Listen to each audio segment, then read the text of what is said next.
आं साननाय खोथा नङा इलिगेलाथ' इलिगेलखाना इलिगेल नङा होनबा जेला नटिफिकेसन ओंखाराखै स्किम मोनसे जायो नङा होनबा बेहाय गभर्नमेन्टआ नटिफिकेसन होनांगोन जे ओरै होबाय नोंथांमोना एप्लाइ खालाम नङा होनबा अनलाइन गैया फर्म होनांगोन फर्मखौ बहा मोनो बहा मोनदों पार्टिया रानो नामा गभर्नमेन्ट स्किमखौ बिसोरनि केसा मा जादों मिथिबाय साबा नामाया बिबान मोनदों उदालगुरिया कमल आजादमोन कमल आजादनि सासे दङ आगोल इउपिपिएलनि जोंहा प्रमद दानि लोगो आगोलनि बेनि उनाव जोंना तामुलपुरनिया शरद दास होननायमोन सासे हा मा खालामो बे गावसो मिथिगौ दुनियाव दाख्लै माबा गरेस्वर टिकेट नागिरदोंमोननो चिरांनिया कास्टम भाई जोंना आगोल जि जोंना माने दुलाराय बर' फरायसा आफादनि माबामोन हाग्रामा सारखौ रायोमोन मोनसे समाव अत्याचार एजिपिआव जि हाबैदोंमोन आरो मोनसेया जाबाय जोंना बाक्सानिया जाबाय राजु बाराल होननाय बेथ' बेसोरा एसे माबा मानसि बे थान्दा मुन्दा मानसि बे हा ओमफ्राय आरो माबा क'क्राझार जाबाय जोंहा प्रहलाद भाई आगोल जि आबसुमोन हाग्रामा सारखौ रायोमोन आगोल अत्याचार नङा बिसोरो बोरै होनो हायो बेखौ गभर्नमेन्टनि नामा बिसोरो अफिसार नामा बिसोरो पार्टिया रानो नामा गभर्नमेन्ट स्किमखौ सोरबा हा दा बेखौ सोंनानै दायनाङोबाथ' आंनि आखायाव जेबो राहा गैला दा बे जागोन ना जाया मानसिफोरा खोनासंगोना बे बाथ्राखौ खोनासंनो साननो हो आंहा बिपिएफजों जेबो एगेन्स्ट गैया नाथाय बे जेनुइन जाथारनांगोन ट्रेन्सपारेन्ट जाथारनांगोन लिगेल जाथारनांगोन बयबो मोना आलदा बाथ्रा नाथाय बे एप्लाइ खालामनो थाखाय सुबिदाखौ बयबो मोननांगोन मानो मोनासै सोर खोन्थादों पार्टिनि मानसिया स्किम माबायो होननानै मा स्किम बेलाय ना आरो पार्सेन्टेजखौथ' खबर लाजोब जेरावबो हो आंनि जायगायाव मोनसे जिनिस दङ दाख्लै आंनाव सासे गथ' फैदों हा बिथ' बुंनो हायो नालाय आं एसे एनै आइनखौ माबा लादों नालाय आं नाम लाया दाख्लै आंनाव सासे गथ' फैदों 1.5 लाख लांबाय बिनिफ्राय 2 लाखआव नै बेयावनो फैदों आंखौ लोगो हमनो दाख्लै बय आंनो खोन्थाफैदों मानसियाल' राभा आरो 2 लाख होनायनि गेजेराव 1.5 लाख फैसा लाना लांदों होनबा थिखायाव बेसेबां पार्सेन्ट लायो 5% 10% बेयाव बेसेबां पार्सेन्ट जाखो 2 लाखआव जुदि 1.5 लाख लांदों बेसेबां पार्सेन्ट लाखो हा थरिना एसे होगा सोरबा डिस्को डेन्स माने मा मिथिना नोंसोरो डिस्को माने मोसानाय आरो जानला मोनला मिस्थुना मोसानाय नों डिस्को मोसाबाय थागोन जों आखाइ खबबाय थागोन हा एक बोसोर आदमिखौ हिजरा बोना देताय होननाय नङा होनबा थालि बारायबाय थागोन बिथ' जानो हायाना थ' सोंबाय थागोन जोङो बे सोंनायनि थाखाय सोरबा गाज्रि मोनो मोजां मोनो गावबा गाव बाथ्रा बेहाय खिन्थु एक्सकिउस जानाय नङा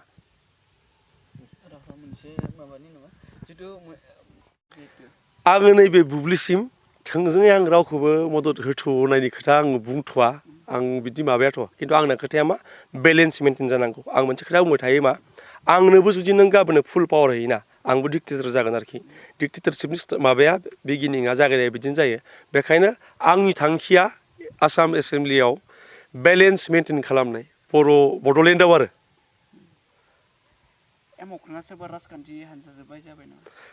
एम'ख्राङाथ' रावजोंबो बाहायजाया बेखायनोथ' बिराद प्रब्लेम जायोना आंथ' गावखौ इउजलेस होनो इउजलेस इन दा सेन्स आं इउज खालामनो रावबो हाया नालाय आं इउजलेस नों एनि बडिजों थांनानै सोरबा बर' पलिटिसियाननियाव होमबानिया मिथिगोन आरो मानसिफ्रा सानबाय थायो बाजादों होननानै ओमफ्राय जोंसो मिथिलायगौ ना सोरबा सम बायनो नाजायो आंखौ ओमफ्राय आङो होबाथाय फैसा होयोबा आङो लायोबो आरो आंथ' लाया होनना बुङा ना नाथाय लानाय माने बे नङा जे नों जि बुङो आं बेखौनो मानिबाय थागोन आं मानिया फैनानै मिनिबाय थायो आङो जिहेतु बिपिएफनि दैदेनगिरिफोरखौ जिहेतु 2 लाख रां जिहेतु अनसुंथाइ होदोंमोन बिपिएफआ बिनि सायाव लाइमोनफोरखौबो नोंथाङा लिरबाय एसे बिपिएफनि फैसा जादों होननानै बिनि सायाव मा फोरमायनो सानो पस्ट मोनसे फेसबुकाव नुनो मोनदों बिनि आङो दहाय मोनसे इन्टारभिउ होदोंमोन बेयाव सोंदों दा खोथाया मा जादों आङो माने जोंनि मानसिफोरा मा होनो पइन्टआव हमा नालाय आलदा आलदायाव थाङो आङो एक्सुवेलि आंनि प्रब्लेमा माहाय जादों लिगेल माबाया मानो गैया नों माबा मोनसे स्किम होदों गभर्नमेन्टआ बयबोथ' मिथिनांगोन ना नटिफिकेसन मानो ओंखाराखै ओरै होननानै बेनो माबा एप्लाइ खालामनो सुबिदाखौ बयबो मानो मोनाखै बहा अनलाइननि माबाया बोरै बा नों फर्म मोन्दोंबा बहा मोन्दों फर्मखौ एटलिस्ट बेखौथ' मोननांगौ ना बेखौ मानो मोनाखै आंनि प्रब्लेमा बेयाव देरसिना मोनोमोना उननि बाथ्रा आरो जों बयबो मिथिगौ नोंथांमोनाथ' आंनिख्रुइ बारा मिथिगौ नङा होमबा सोर बोरै मोन्दों न'खरसेनिनो सोरबा 10 जन गाहाम मोन्दोंनो मैया आं दरंगाजुलिनि सासे मानसि लोगो मोन्दों आरो कुमारिकाटा जोंनि टाउनपुर नालाय 10 जना लादोंनो 10 जना साबा बावबाय साबा ना मानो 10 लाख न'खरसेनिनो आरो ओमफ्राय बिदिनो गावसोरनिनो माथो ओंखारदों माथो सोरबा ब्लकनि प्रेसिडेन्ट सेक्रेटारि लिराखै होनबा मानो ओरै मोन्दों होननानै मेरला दङ बेबायदि थ' प्रब्लेमा बेयाव बे बुस्थुखौ बिपिएफ जा इउपिपिएल जा गाबोन जुदि आं बिपिएफआवबो हाबोना बिपिएफनि स्टेजाव थानानैनो आं हाग्रामा सारखौ सोंगोन आं सार मानो बिदि जाखो होननानै आरो बिदि मानसिखौ सोरबा लागोन नामा पलिटिक्सआव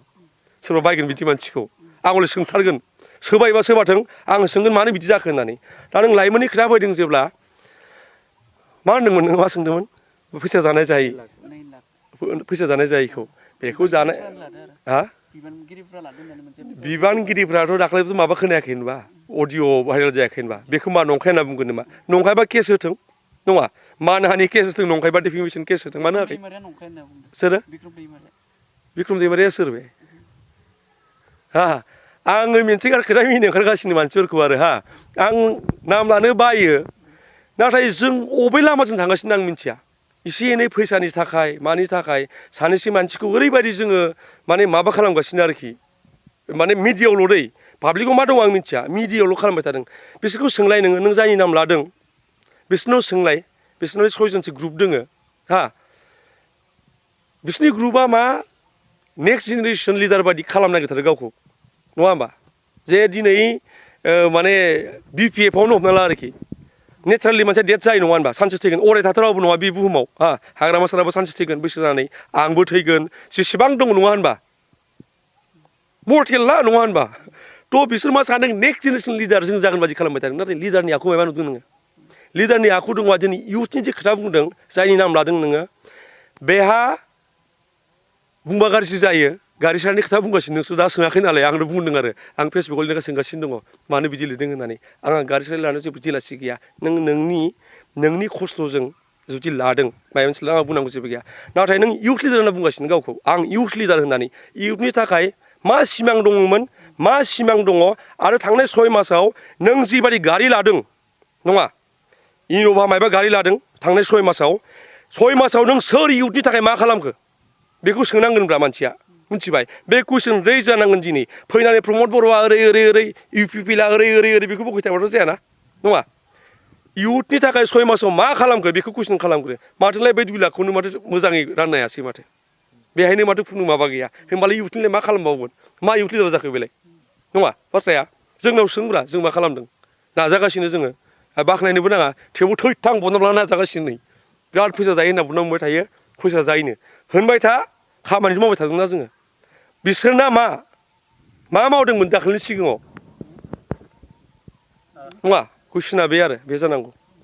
जिहेतु BPF दोलोआ 5 दानावनो जिहेतु मोनबा गेरेन्टिखौ मावफुंबाय होननानै प्रसार खालामगासिनो दायो बेनि सायाव मा बुंगोन बेखौथ' मिडिया मोजाङै मिथिनांगोन हा प्रम'सन खालामनायाथ' गिदिर बाथ्रा नङा नाथाय फोरमाना दंना गैया माखौ खालामखो नङा होनबा बबे गेरेन्टिखौ मावफुंखो नङा गेरेन्टि होननाय जिनिसाथ' बुंनायाथ' बयबो बुङो नाथाय बिनि सैथोथिया बेसेबां जों बेखौ बिजिरनांगोन आरो मावफुंनोबाथ' मोजां नाथाय जों नुखाबायना मा मावदों नुवाखै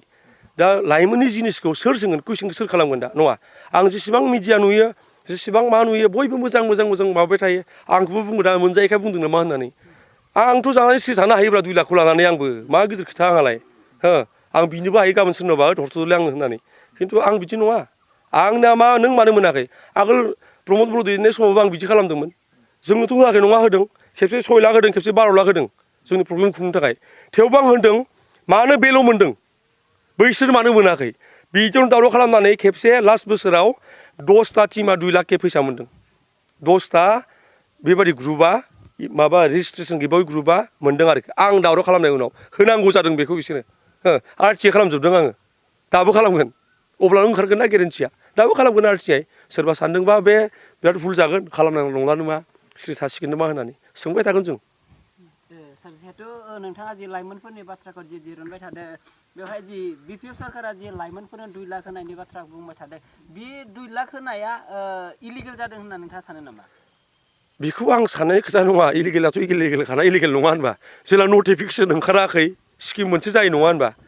बेहाय गभर्नमेन्टआ नटिफिकेसन होनांगोन जे ओरै होबाय नोंथांमोना एप्लाइ खालाम नङा होनबा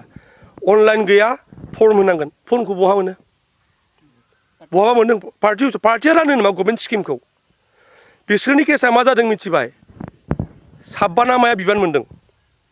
उदालगुरिया कमल आजादमोन कमल आजादनि सासे दङ आगोल इउपिपिएलनि जोंहा प्रमद दानि लोगो आगोलनि बेनि उनाव जोंना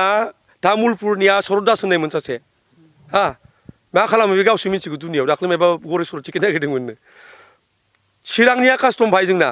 आगोल जि जोंना माने दुलाराय बर' फरायसा आफादनि माबामोन हाग्रामा सारखौ रायोमोन मोनसे समाव अत्याचार AJP आव जि हाबैदोंमोन आरो मोनसेया जाबाय जोंना बाक्सानिया जाबाय राजु बाराल होननाय बेथ' बेसोरा एसे माबा मानसि बे थान्दा मुन्दा मानसि बे हा ओमफ्राय आरो माबा क'क्राझार जाबाय जोंहा प्रहलाद भाई आगोल जि आबसुमोन हाग्रामा सारखौ रायोमोन आगोल अत्याचार नङा बिसोरो बोरै होनो हायो बेखौ गभर्नमेन्टनि नामा बिसोरो अफिसारनि नामा बिसोरो पार्टिया रानो नामा गभर्नमेन्ट स्किमखौ सोरबा हा दा बेखौ सोंनानै दायनाङोबाथ' आंनि आखायाव जेबो राहा गैला दा बे जागोन ना जाया मानसिफोरा खोनासंगोन ना बे बाथ्राखौ खोनासंनो हो साननो हो आंहा बिपिएफजों जेबो एगेन्स्ट गैया नाथाय बे जेनुइन जाथारनांगोन ट्रेन्सपारेन्ट जाथारनांगोन लिगेल जाथारनांगोन बयबो मोना आलदा बाथ्रा नाथाय बे एप्लाइ खालामनो थाखाय सुबिदाखौ बयबो मोननांगोन मानो मोनासै सोर खोन्थादों पार्टिनि मानसिया स्किम माबायो होननानै मा स्किम बेलाय ना आरो पार्सेन्टेजखौथ' खबर लाजोब जेरावबो हो आंनि जायगायाव मोनसे जिनिस दङ दाख्लै आंनाव सासे गथ' फैदों हा बिथ' बुंनो हायो नालाय आं एसे एनै आइनखौ माबा लादों नालाय आं नाम लाया दाख्लै आंनाव सासे गथ' फैदों 1.5 लाख लांबाय बिनिफ्राय 2 लाखआव नै बेयावनो फैदों आंखौ लोगो हमनो दाख्लै बय आंनो खोन्थाफैदों मानसियाल' राभा आरो 2 लाख होनायनि गेजेराव 1.5 लाख फैसा लाना थाङो लांदों होनबा थिखायाव बेसेबां पार्सेन्ट लायो 5% 10% बेयाव बेसेबां पार्सेन्ट जाखो 2 लाखआव जुदि 1.5 लाख लांदों बेसेबां पार्सेन्ट लाखो हा थरिना एसे होगा सोरबा डिस्क' डेन्स माने मा मिथिना नोंसोरो डिस्क' माने मोसानाय आरो जानला मोनला मिस्थुना मोसानाय नों डिस्क' मोसाबाय थागोन जों आखाइ खब्बाय थागोन हा एक बोसोर आदमिखौ हिजरा बोना देताय होननाय नङा होनबा थालि बारिबाय थागोन बिदिथ' जानो हायाना थ' सोंबाय थागोन जोङो बे सोंनायनि थाखाय सोरबा गाज्रि मोनो मोजां मोनो गावबा गाव बाथ्रा बेहाय खिन्थु एक्सकिउस जानाय नङा मोनसे माबानि नङा जिथु